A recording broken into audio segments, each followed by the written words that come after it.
জাহ্নৱীৰ কিটচেনৰ এটা ভ্লগলৈ আপোনালোক সকলোকে স্বাগতম জনাইছোঁ।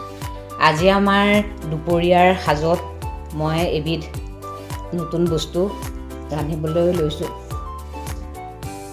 নতুন বুলি এইকাৰণেই কৈছোঁ যে আমি এইবাৰ এনেকুৱা কচু তৰকাৰী খোৱাই নাই, আৰু আজিকালি আমাৰ গাঁৱতো মানে এই কচুবিলাক পাবলৈ নাইকিয়া হ'ল, বুজিছেনে।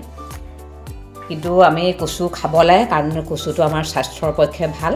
সেইকাৰণে মই ইয়াৰ কেইডালমান কচু পালোঁ আৰু লৈ আহিছোঁ ৰান্ধিবৰ কাৰণে। তাৰ লগতে মচুৰ দালি দিম, বিলাহী দিম, আৰু এনেকৈ কুকাৰটোত আমি এতিয়া বহাই দিম। কুকাৰত দি ৰেডি কৰিলোঁ গোটেই মচুৰ দালি, বিলাহী আৰু কচুখিনি দি নিমখ হালধি দি পেলাই এয়া আমি এতিয়া কুকাৰতে বহাই দিম।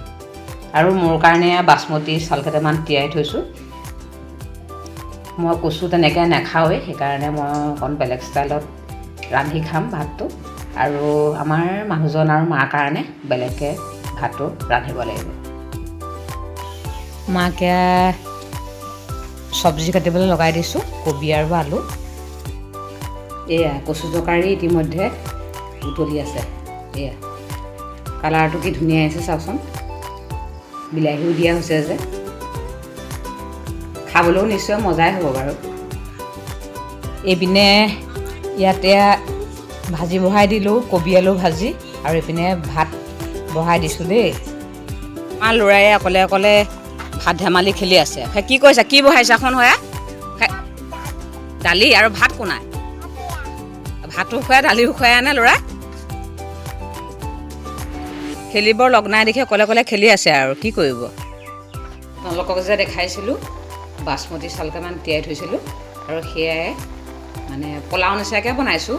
কিন্তু বিশেষ পোলাও নহ'বগৈ আৰু, কাৰণ ইমান চব উপকৰণ দিয়া হোৱা নাই। মানে এনেকৈ খাবলৈ ভাল পাওঁ কাৰণে এনেকৈ মানে কুকাৰতে বনাই দিছোঁ। আৰু এয়া ভাজি আমাৰ ইতিমধ্যে হৈ গ'ল। টানটানা, এতিয়া আমাৰ খাবৰ হৈ গ'ল দেই, আমি খাওঁ। আপোনালোকে দুপৰীয়াৰ ভাত পানী খালে নাই জনাবচোন। এয়া দিছেনে পোলাওৰ নিচিনা ভাত মোৰ সেয়া হৈ গ'ল, হালধি অকণ দি দিছোঁ। আপোনালোকে বাৰু কেনেকুৱা পালে আইটেমখিনি জনাবচোন। ধন্যবাদ।